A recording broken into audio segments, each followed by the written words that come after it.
Et salut à tous, j'espère que vous allez bien. Bienvenue dans cette vidéo. Aujourd'hui, je vais vous parler de ma Medikit. D'accord, Medikit de la société Norseman Resilience. Mais avant ça, je voulais vous faire un petit point sur cette société-là. Alors, je ne suis pas du tout sponsorisé, comme je vous le dis, mais je trouve ça important d'en parler. Norseman Resilience, c'est une société créée par Niels, un jeune gars qui, suite à un accident auquel il a assisté avec son père, alors qu'il travaillait un peu dans le médical déjà et dans les secourismes, il s'est rendu compte qu'il avait du matos, mais dans un sac qu'il n'avait pas forcément toujours sur lui. Alors il s'est mis dans l'optique de fabriquer des petits kits et surtout des moyens de pouvoir transporter le minimum de matériel médical pour pouvoir porter secours rapidement. Donc il a commencé ça alors en 2020 il me semble, et très vite ça a pris une ampleur très importante. Il avait commencé par un mini-médic, un morceau élastane là, et maintenant il fabrique tout un tas de différents produits. Je vous invite à aller voir son site, vraiment c'est sympa, c'est du Made in France, c'est fait par lui-même, et une qualité exceptionnelle, des prix abordables, c'est garanti à vie il me semble. Enfin bref, je vous invite à y aller pour faire travailler l'économie française et parce que franchement il le mérite. Voilà. Donc, ma mini Medikit, c'est très léger, hein, là elle est équipée, voilà, elle n'est pas très épaisse, d'accord.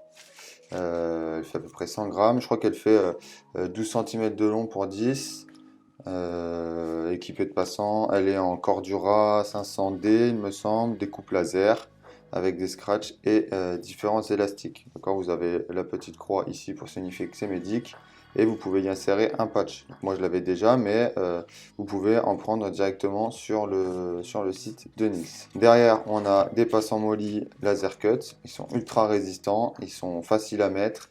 Vous avez des languettes de part et d'autre, comme je vous disais, découpées et très résistantes. Vous l'accrochez à l'arrière de votre ceinture ou à l'avant comme vous voulez. Et pour la sortir, rien de plus simple, vous venez saisir à droite ou à gauche et vous tirez. Voilà, on a les deux parties. La poche qui reste directement sur la ceinture et ça qui vient avec vous. En ce qui concerne la poche qui vient avec vous, donc comment elle est faite, hein, donc là on peut bien voir, ah, d'ailleurs ça s'est plié mais bon on s'en fout, on peut bien voir le KNR, hein, puisque comme son nom l'indique c'est la mini KNR, je crois que c'est pour Clem Norseman Resilience, je suis pas sûr, mais vu qu'elle est faite avec Clem, le merveilleux youtubeur, d'ailleurs je vais vous mettre un lien pour que vous puissiez aller voir ses vidéos, franchement elles sont ultra top. Elles sont quali. Et lui, c'est un ancien gendarme qui s'est reconverti, qui fait du tir. Et franchement, il est vraiment top. Et donc, du coup, ils sont associés pour faire ça. Voilà, la petite étiquette Norseman Resilience Made in France, que j'ai plié comme un gland, mais c'est pas grave. Et les élastiques. Donc, pour la sortir, vous venez l'ouvrir. Et vous avez différents compartiments. Je vous expliquerai moi ce que j'ai mis dedans après, mais je vous montre d'abord la trousse. Donc vous avez différents trous, d'accord, découpés toujours en laser. Vous venez y installer l'élastique à votre guise, donc vous pouvez faire des croix à différents endroits, vous l'avez là aussi. Et ou alors moi comme ça j'ai choisi d'en faire un grand directement.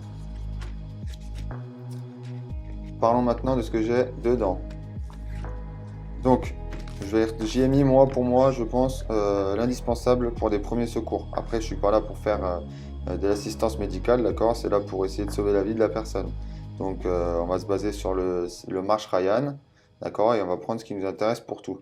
Donc pour le M, d'abord j'ai le garrot qui est forcément ma ceinture tout le temps, et sinon j'ai ici un pansement compressif plat, T-Bone Mini de la marque JBC, de JBC Corp. C'est américain, donc là moi je l'ai scotché pour pas que ça plie. C'est fait semi sous vide, hein, vous avez des ouvertures rapides pour pouvoir le déchirer. J'ai choisi celui-là parce que déjà il est très efficace et c'est surtout qu'il est plat. Okay, ça évite d'avoir les pansements compressifs de type israélien, là ultra rond cylindrique, qui prennent une place phénoménale. Celui-là, il est équipé d'un système de bande élastane avec des petites dents de requin qui permet de pouvoir rapidement l'enrouler. Il tient sur lui-même, okay, vous pouvez faire ça à une main et tout seul. Et à la fin, vous retrouvez le même système que sur les pansements israéliens, le clips pour venir le clipser dedans. Donc voilà pour le T-Bone Mini, pour le pansement compressif. Ensuite, là-dedans, qu'est-ce que j'ai? Donc j'ai mis un sac étanche. Alors dans un premier temps, j'ai un masque pour la réanimation cardio-pulmonaire, hein, d'accord, un masque buccal, hein, parce que il m'est arrivé une fois sur une inter de devoir effectuer un massage cardiaque. Période post-Covid, on l'avait pas le masque, l'individu régurgitait un peu de sang. Avec le collègue, on n'a pas voulu faire le bouche à bouche et l'individu n'a pas été réanimé par les secours qui sont arrivés après nous. Peut-être que c'est dû à ça, je sais pas, mais en tout cas, on voulait pas prendre le risque avec le sang, tout ça, de faire quelque chose. Si on avait eu le masque, ça aurait peut-être changé la donne. Mais bon, avec des scies, on coupe du bois. Ensuite, j'ai un sac d'asserie pour jeter mes déchets organiques. J'ai une couverture de survie, d'accord, lambda, hein, couverture dorée et argent. J'ai aussi ma petite poche. Je l'ai mis dans un sachet pour que ça soit étanche, parce qu'il y a les compresses, tout ça. Allez, je vous détaille tout ça tout de suite. Alors, on va retrouver, d'ailleurs j'en ai deux, je ne sais pas pourquoi elle est partie là. On va retrouver des lingettes à la chlorhexidine. Ok, c'est pour désinfecter les plaies. D'accord, plutôt que d'avoir un spray ou des... Voilà, je mets ça, je nettoie la plaie avec et puis ça désinfecte. J'ai aussi un petit paquet de 5 compresses stériles, d'accord. J'ai bien fait attention d'avoir le côté transparent ici pour pouvoir faire un pansement de 3 côtés. Voilà, je ne vais pas vous faire un cours de sauvetage ou de secourisme, mais voilà, on peut faire un pansement de 3 côtés avec un emballage de compresses, le pansement de 3 côtés qui sert à un trou par balle ou par arme blanche au niveau de la poitrine et qui aurait éventuellement perforé un poumon, ce qui empêcherait une respiration correcte. Donc avec le pansement de 3 côtés, on va faire comme une petite valve qui va permettre à la personne en péril de mieux respirer. Ensuite, j'ai un wound cloth, donc j'en ai pris un petit. Parce que c'est un petit peu particulier comme usage, voilà, avec le petit vaut mieux ça que rien du tout. C'est un pansement hémostatique, d'accord, qui va avoir pour but d'avoir une réaction chimique avec le sang dans une plaie qu'on va enfoncer à l'intérieur, d'avoir une réaction chimique pour contrôler l'avancée des saignements. Voilà. Et ça, c'est une petite astuce qu'un collègue a donnée qui est vraiment top. C'est une petite carte de fidélité type Super U. Et dessus, on va y mettre du Chatterton, d'accord, un Chatterton assez résistant qui va remplacer en fait le sparadrap. Et du coup, vous tirez des morceaux. Voilà, vous le déroulez en fait au fur et à mesure. Et pour pouvoir le déchirer, il vous suffit juste de donner un coup sec, clac, et ça vous fait des morceaux qui collent bien mieux qu'un sparadrap.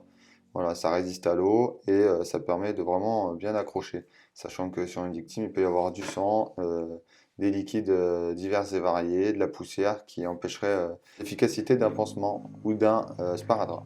Avec le Chatterton, on réduit quand même considérablement les problèmes.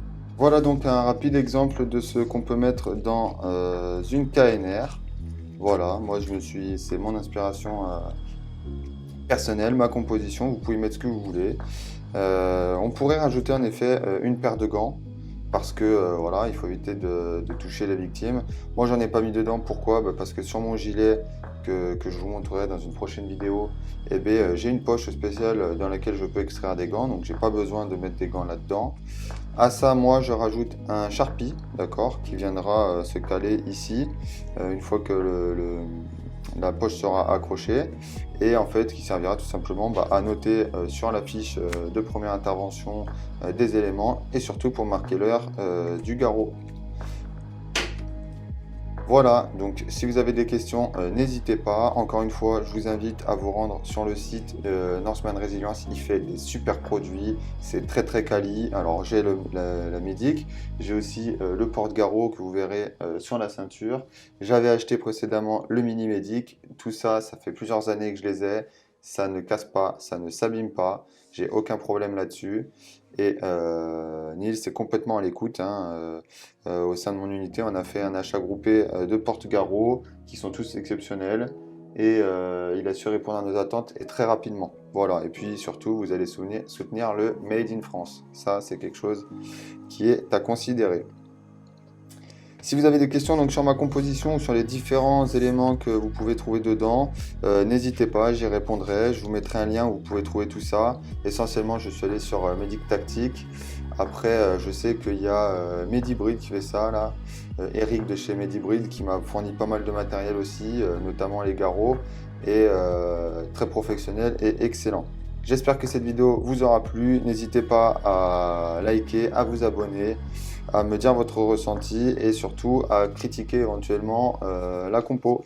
Comme ça, je pourrais me servir de vos rétex pour la peaufiner. L'intérêt étant que je puisse me porter secours ou porter secours aux autres. Voilà, allez, je vous souhaite une bonne journée. Ciao!